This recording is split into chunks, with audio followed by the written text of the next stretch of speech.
America ने India के ऊपर टैरिफ्स को बढ़ाया है तो उसका रिजल्ट क्या निकल के आता है इंडिया के बैलेंस ऑफ पेमेंट पे कि इंडिया के बैलेंस ऑफ पेमेंट में अब डेफिसिट देखने को मिलेगा। मतलब ये कि एक्सपोर्ट अर्निंग्स अब कम हो जाएंगी और हमारी इंपोर्ट की जो डिपेंडेंसी है, जो इंपोर्ट के खर्चे वो बढ़ जाएंगे। इंडिया में क्या इम्पैक्ट आ रहा है कि हमारे जो एक्सपोर्टर्स हैं उनको ज़ाहिरन बहुत नुकसान होगा, जो एक्सपोर्ट ओरिएंटेड इंडस्ट्रीज उनको बहुत नुकसान होगा।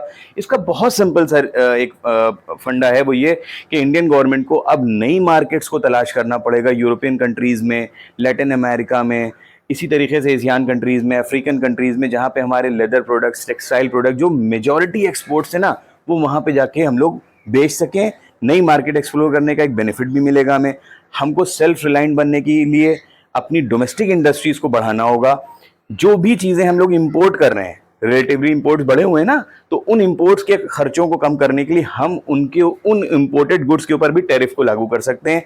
तो वो इंपोर्टेड गुड्स हमारे क्या महंगे हो जाएंगे। अब ज़रूरत तो हमको है ही, खरीदना तो हमको है जो चीज़ हम लोग इंपोर्ट कर रहे हैं, तो हम लोगों को ऐसे में बहुत ही अच्छा बेनिफिट मिलेगा। कहते हैं ना कि आवश्यकता ही आविष्कार की जननी है। अब जब हमें वो चीज़ें खर्चा करनी है, हमें वो चीज़ें चाहिए हैं, तो इंडियन गवर्नमेंट को कोशिश ये करनी होगी कि हम लोग अपने डोमेस्टिक इंडस्ट्रीज़ को स्ट्रॉन्ग करें और वो चीज़ें जो हम लोग इंपोर्ट कर रहे हैं उनके सब्स्टिट्यूट्स को हम लोग खुद बनाना शुरू कर दें।